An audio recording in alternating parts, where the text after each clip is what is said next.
के बारे में प्रश्न पूछा है और वह प्रश्न आपने बहुत उत्तम पूछा। पूछो रघुपति कथा प्रसंगा।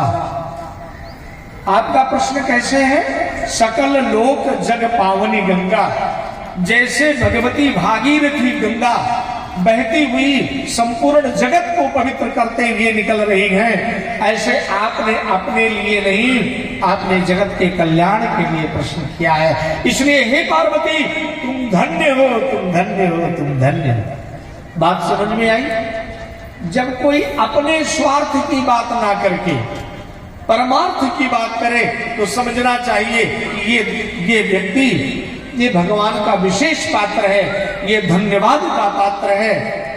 और भगवती पार्वती आज भगवान शिव ने धन्य कह दिया।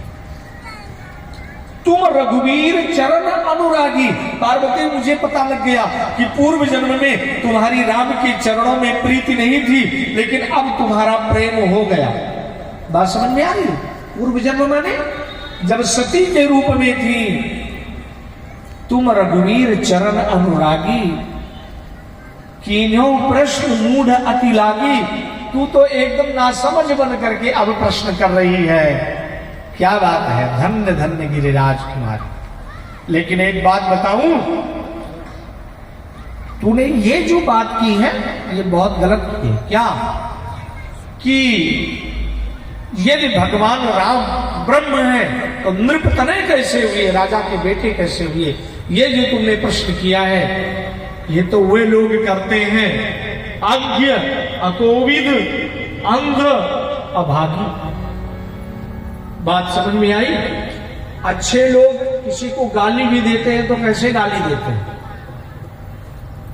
हम लोग किसी को गाली देने पर आ जाए तो हमारी भाषा पर कंट्रोल ही नहीं रहेगा, पता नहीं क्या क्या गाली दे देंगे। जितना क्रोध बढ़ता जाएगा उतनी भद्दी गाली हमारे मुख से निकलेगी।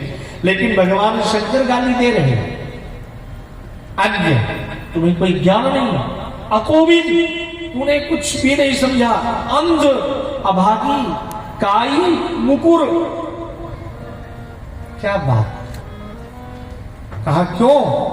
कहा राम के बारे में तुमने ये प्रश्न किया कि वो राम ब्रह्म नहीं है, जिनको मैंने ब्रह्म के रूप में स्वीकार किया है। भगवान शंकर ने पार्वती जी को कथा सुनानी प्रारंभ की। और भक्तों, बहुत सुंदर कथा सुनाई, लेकिन भगवान शिव का क्रोध शांत नहीं हुआ। जब तक मन की भड़ास ना निकले ना, दो मित्र आपस में लड़ाई कर रहे, दो मित्र लड़ाई कर रहे, तो एक ने एक दूसरे को कहा अभी ऐसा थप्पड़ मारूंगा ना कि तुम्हारा मुंह पीछे हो जाएगा। तो दूसरे ने क्या कहा?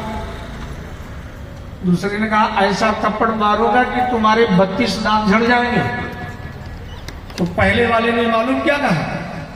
पहले वाले ने कहा ऐसा थप्पड़ मैं मारूंगा कि तुम्हारे 64 दांत नीचे गिर जाएंगे। तो उसने, भैया तुमसे बड़ा एक बगल में खड़ा हुआ था, उसने कहा भैया ये तुम क्या करो, मूर्ख आदमी, 64 दांत कहां से आ गए? कहे मुझे पता था कि तुम बीच में बोलोगे जरूर, तो 32 दांत इनके और 32 तुम्हारे, वही 64 निकल जाएंगे। बात समझ में है? ये तो थोड़े सामान्य लोगों के, लेकिन भगवान शंकर कहते हैं नयन निशंत दरस नहीं देखा, लोचन मोर पंख कर लेखा।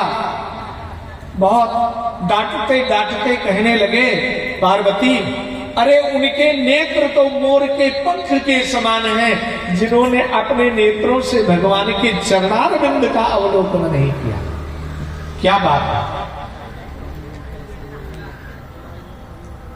सब कुछ कह करके भगवान शिव भगवान राम की पावन कथा कहना प्रारंभ की। अपने राम जी को प्रणाम किया। बंदो बाल रूप सोई रामू, बाल रूप शिव जी को प्रणाम करते हुए और उन्होंने कथा प्रारंभ की। तो सबसे पहले उन्होंने प्रणाम करते हुए क्या बोला पता है भैया? हरकेश जी, मंगल भवन अमंगल हारी, ये भगवान शिव जी ने जो उपाय कही है, आइए जरा हम लोग एक बार प्रेम से गाने। राम सिया राम कहते हुए और फिर पार्वती जी ने जो प्रश्न किया हम उसे आगे बढ़ाएंगे। आइए। मंगल भवन अमंगल हारी द्रवहु सुदशरथ जिर बिहारी। राम सिया राम जय जय राम। राम सिया राम जय जय राम।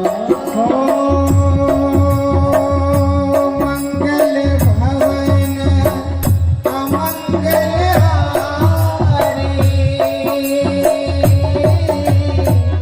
द्रवहु सुदशरथ अजिर बिहारी। राम सिया राम जय जय राम। राम सिया राम जय जय राम। ओ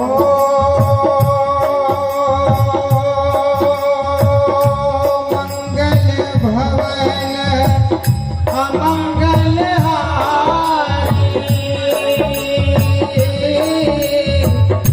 द्रवहु सुदशरथ अजिर बिहारी।